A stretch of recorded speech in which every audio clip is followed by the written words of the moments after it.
Mga ka-Republic, matapos pataubin ng Blackwater Bossing, isang krusyal na laban ulit ang haharapin ng Barangay Ginebra. At sa gitna ng umiinit na karera sa standings sa kasulukuyang All-Filipino Conference, bawat laro ay may bigat, lalo na para sa Gin Kings na naghahangad umakyat sa mas mataas na pwesto.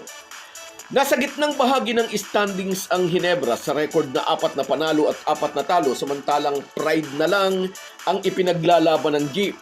Sa kabila nito, huwag pa kasi siguro ang mga bataan ni Tingkaon, lalo na't nasa hanay ng tira firma ang dati nilang player na si Maverick Ahanmisi kasama ang kapatid nitong si Jerry. Magdadagdag ng panganib para sa Ginebra sina Mark Nonoy at Paulo Hernandez kung mapapabayaan sila ng depensa.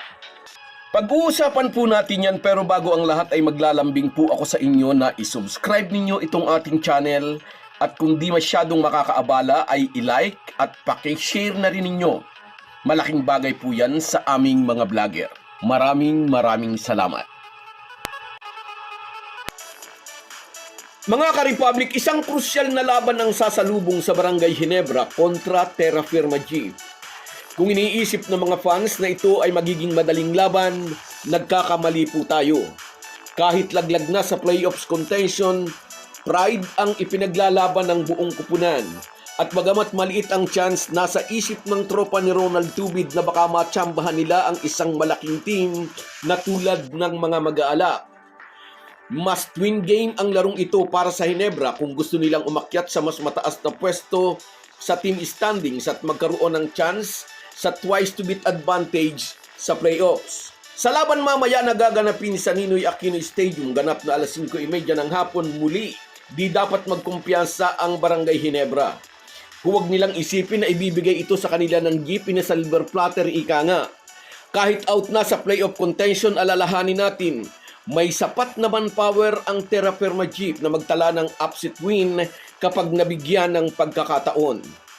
Nasa hanay ni Coach Ronald Tubid ang magkapatid na Maverick at Jerry Ahanmisi na pwedeng magpasabog ng puntos.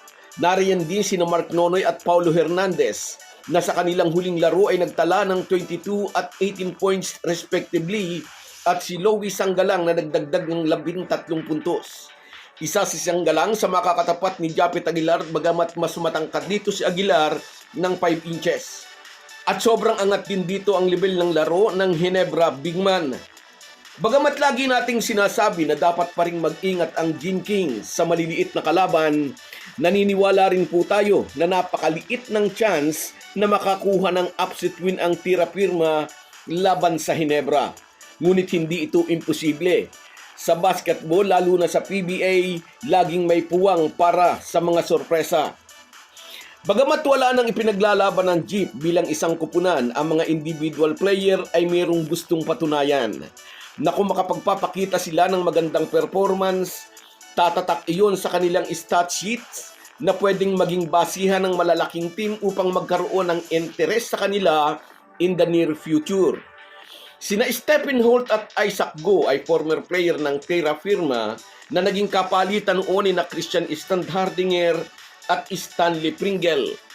Dahil eliminated na ang Jeep, walang pressure sa kanila ang laban mamaya kontra Ginebra. Sa panig naman ng Gin Kings, highly motivated ang mga bataan ni Tingkaon dahil kailangan nila ng panalo upang makaangat sa top 6.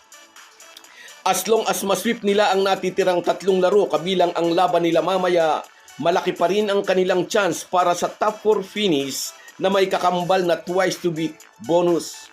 Samantala, ano kaya ang chance na gagamit ulit si Tingkaon ng long rotation? Sa nakaraang laban kontra Blackwater, 13 player ang ipinirada ng Ginebra coach. Ito naman talaga ang noon pa hinihiling ng kanilang mga fans, ang mabigyan ng playing time ang tulad ni na Raymond Aguilar, Nards Pinto at Ben Adamus. Maalalang sa nakaraang first window ng FIBA qualifiers ay ginamit din lahat ni Tingkaon ang full roster ng Gilas na nagresulta ng 2 panalo laban sa kupunan ng Guam. Obserbasyon ng marami, nakita raw siguro ni Tingkaon ng kahalagahan na nabibigyan niya ng sapat na pahinga ang mga star player kapag gumagamit siya ng long rotation. Sana raw ay magtuloy-tuloy ito sa estilo niya sa PBA. Sa long rotation ay nagkakaroon ng kumpiyansa ang mga bench players and at the same time, napag-iingatan din niya ang core ng team na malapit sa injury kapag nasosobrahan sa pagod. So guys, yan lang muna. Hanggang sa muli.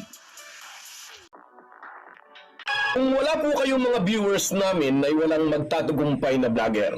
Kaya salamat po sa inyong panunood. Shoutout sa iyo, Romeo Conchada. Merry Christmas, Idol. At in advance. Sa iyo rin, shoutout Herminia Balingit. Merry Christmas din sa iyo. Salamat sa panunood. Sa iyo rin, Ray Arabit. Maligayang Pasko rin sa iyo. Salamat sa walang sawang suporta. Sa iyo rin, Barangay Ginebra fans, kung sino ka man, congrats daw sa Barangay Ginebra. Shoutout sa iyo. At sa iyo rin, shout out Edwin Ferreras. Congrats daw sa Gin Kings and more wins, sabi niya. At sa iyo rin, Nineta Furtu. Shout out sa iyo, Idol. Salamat sa suporta. At sa iyo rin, shout out Cecilia Gibara. Merry Christmas in advance din sa iyo, ma'am. Salamat. At sa iyo rin, Borlagatan Donald mula naman sa Singapore. Maligayang Pasko sa iyo, kabayan. At sa iyo rin, shout out Lawrence Corig. Hello po, sabi niya. Sana manalo sa 3 natitirang laro. At sa iyo rin, shout out Enrico de Guzman mula sa Belgium. Merry Christmas, kabayan. At sa iyo rin, Julius Cruz. Salamat at Merry Christmas sa inyong lahat. Kahit gaano po tayo kabisi, ay huwag po nating kalimutan ang ating buhay espiritual.